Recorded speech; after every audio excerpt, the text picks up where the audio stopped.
What is good, Tesla family? It's Ray J back with another video. And in this one, I want to break down what's going on with Tesla, SPY, Nvidia, the QQQ, and a couple of other tickers. I'm going to break down what the news is saying about Tesla, what's happening with the big data coming out for tomorrow, as we have some GDP numbers coming out, not to mention what the technicals are suggesting for the market moving forward. But before I break into double this information, before I get into any more details, let me just mention a couple of things. I'm personally not a financial planner, so take nothing I say as financial advice. And also, if you guys can, please check out the Moomoo link, which is down below and in the description. If you sign up for Moomoo, the link down below, and deposit $100 into the account, you are guaranteed 5 free stocks.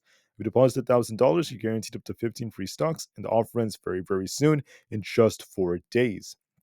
Anyways, looking at Tesla, we have a very, very nice trend that is developing right here. Tesla has been maintaining a nice uptrend for the last couple of trading days, and Tesla could continue this trend going into tomorrow. But one big factor that could affect this may be the GDP numbers, not to mention other pieces of news. So, I first want to talk about some GDP numbers and news, talk about what the expectations are for that going into tomorrow when all this data is coming out and how this could affect Tesla before I break down all these different charts.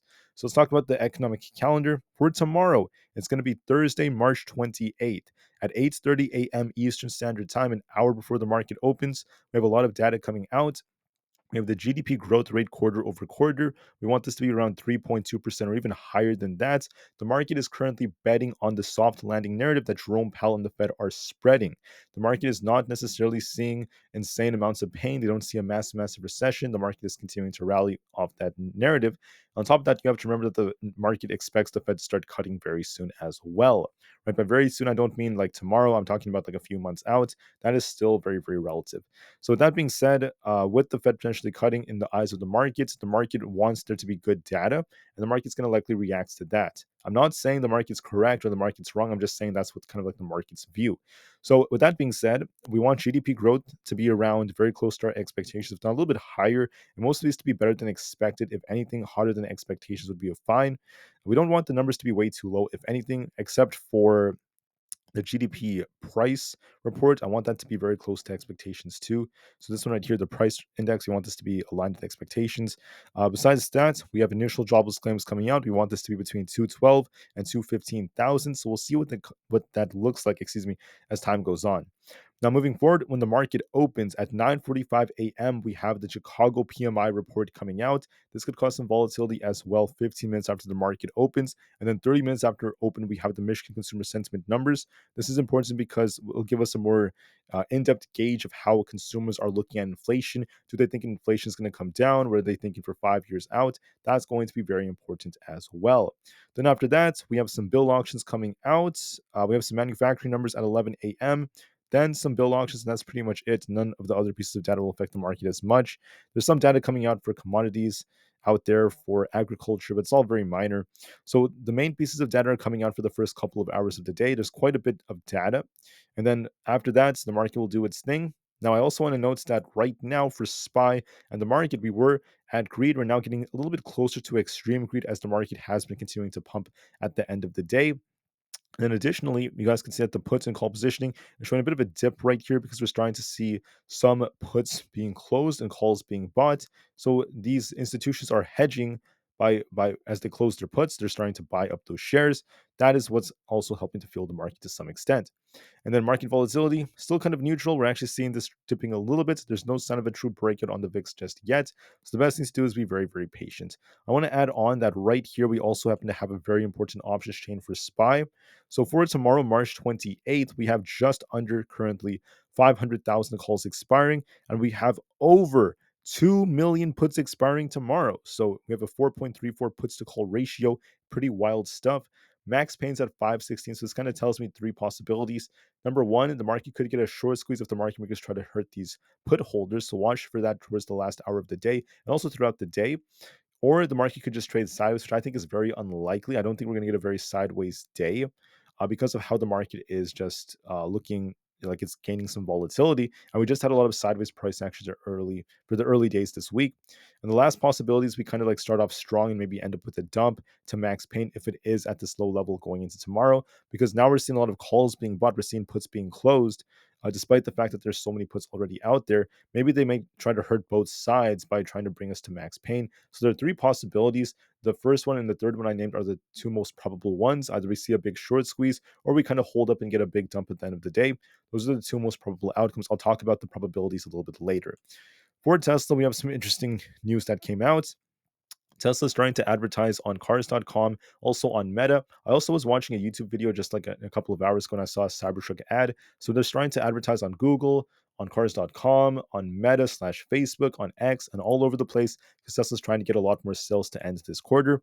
And speaking of the last quarter, right now we're seeing some interesting things coming out. Analysts are expecting EPS to fall for Tesla by 24%.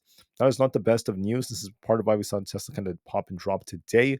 But despite that, despite the kind of like low expectations for deliveries, we're also seeing some good analysts out there saying that the long term is still very bright for Tesla and the new agreements being made can be positive for them, right? Even though we are expecting soft demand, which is not so good news, there are some analysts out there who are saying, such as Adam Jonas, that Tesla's partnership with CATL is going to be a game changer with the next affordable EV, and a $320 excuse me, a $320 price target is still maintained by the investment bankers. That's some big news, if anything. So Bernstein is saying Tesla is going to underperform compared to the market for the short term. And then we're also seeing the price price ratio trying to bounce a little bit. It's still kind of flat right here. So we'll see if this changes. And then besides that, we tend to see more volatility at 10 o'clock a.m., not to mention 1 p.m. Eastern Standard Time. So we'll see how that goes. Thursdays also tend to be green only about 48% of the time historically.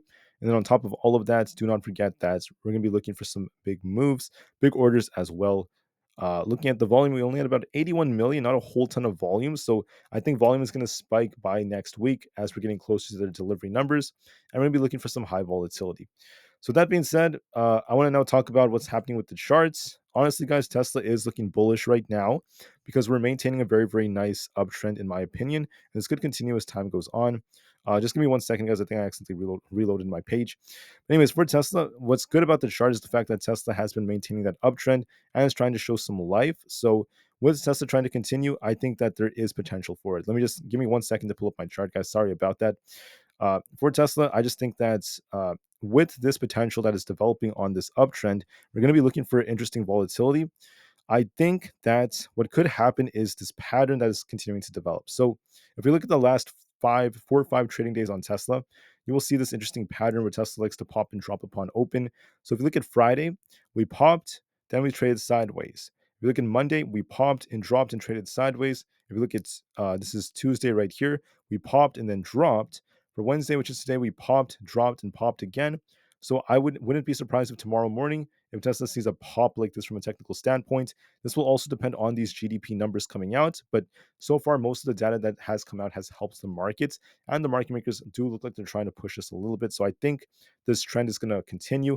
Tesla might pop tomorrow morning, hit 182.5 to 184. If we break past 184, we could go even higher and then come back down. So we'll just have to see. This also kind of resembles like an inverse head and shoulders.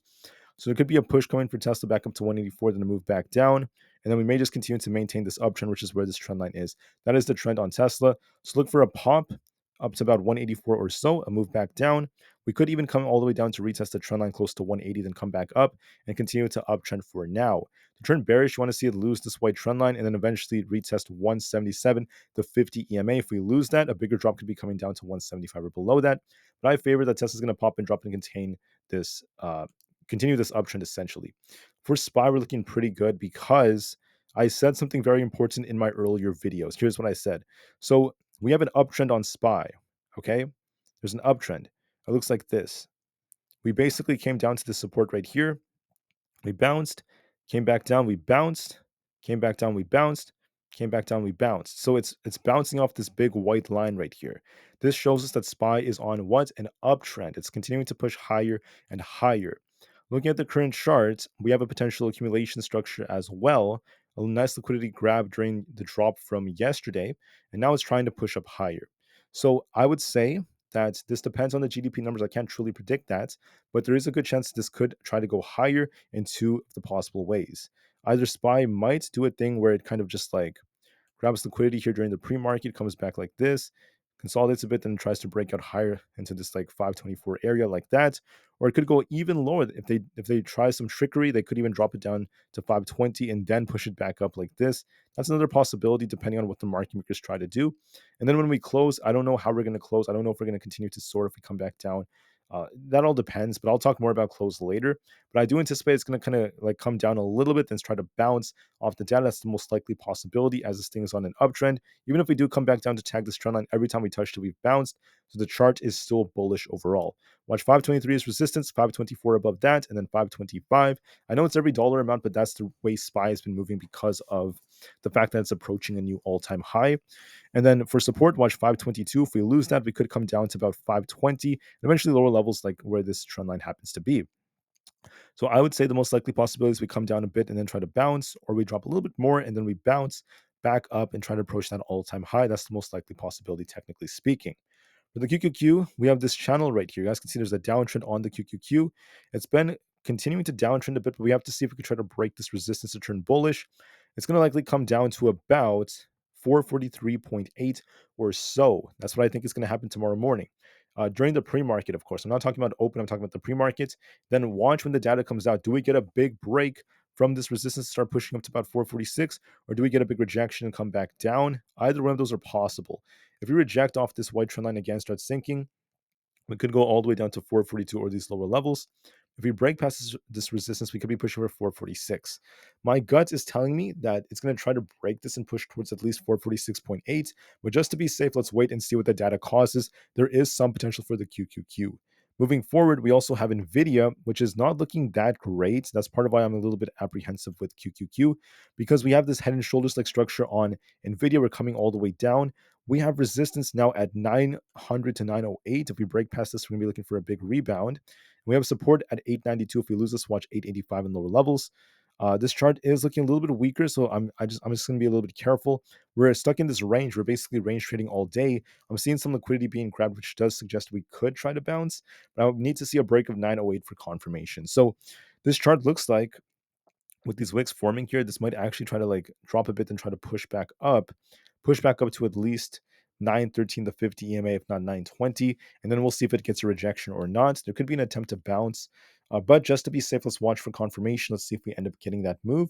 And let's also wait for the GDP numbers to see how that ends up affecting Nvidia. So I do favor a bit of a bounce, but just to be safe, watch for confirmation and make sure you watch both levels. For Aapl, if Aapl loses 172.5, look for a drop all the way down towards 171.77, 170.9, and 170. Very tight levels on this stock. If we break the 200 EMA at 173, look for a push for 170, basically very close to 175.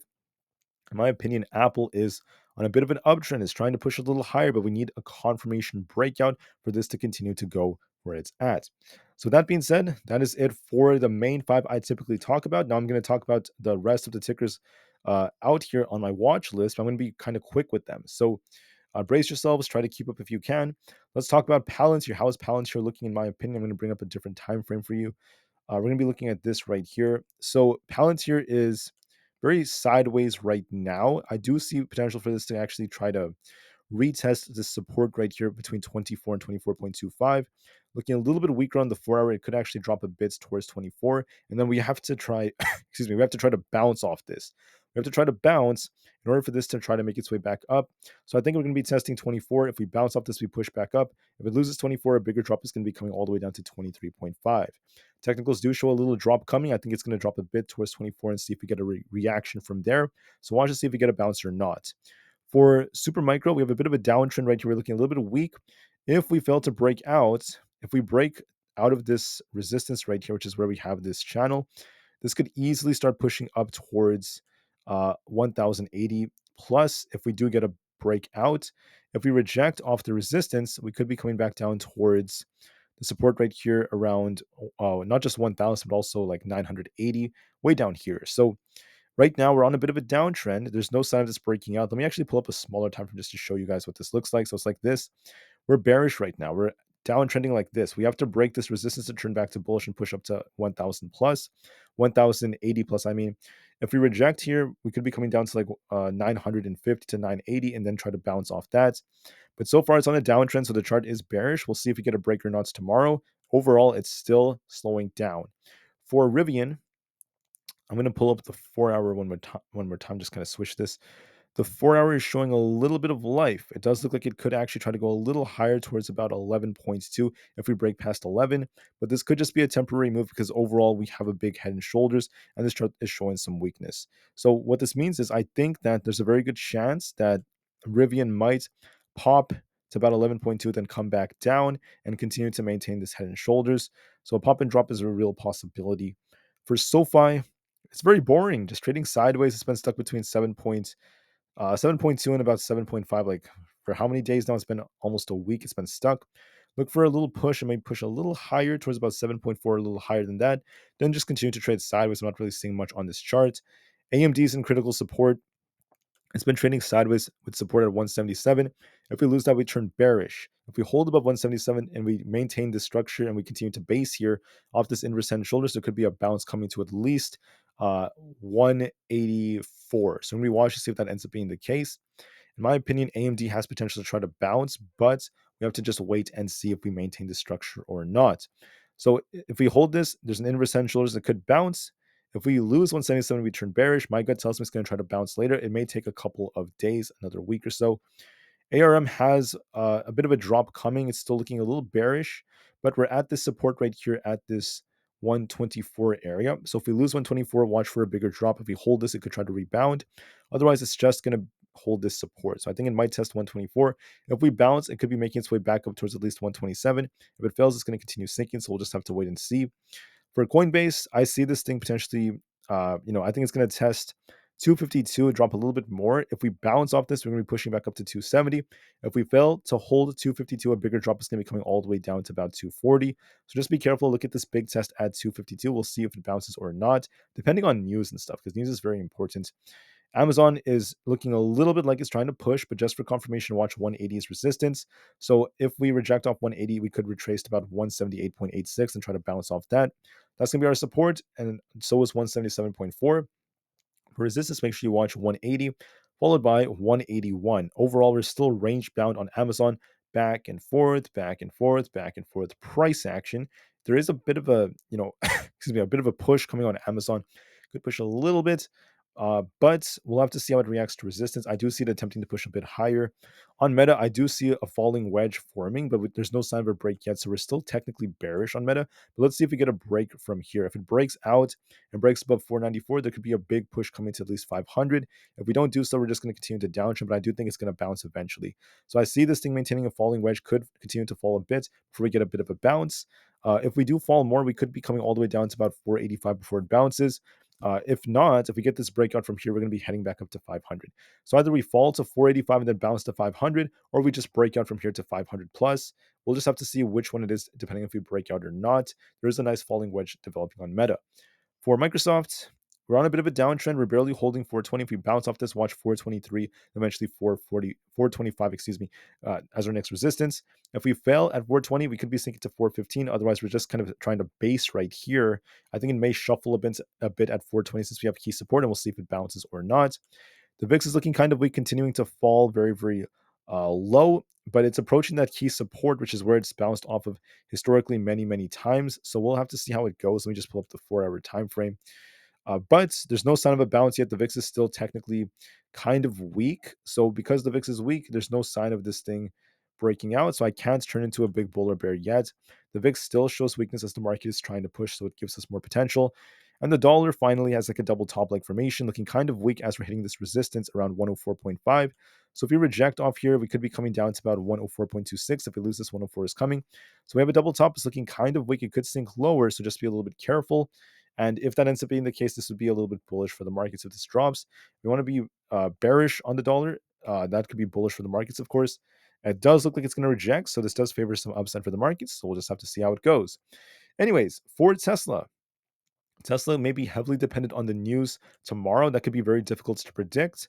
But if we kind of like set that aside and just look at technicals and what's very probable for the stock is bullish. We're on a nice uptrend, and this should maintain tomorrow, so long as there's no major horrendous pieces of news. So the odds do favor this trying to uptrend, trying to continue higher. Let's hope Tesla gets that pop and drop in the morning, then continues to uptrend even despite that. All right.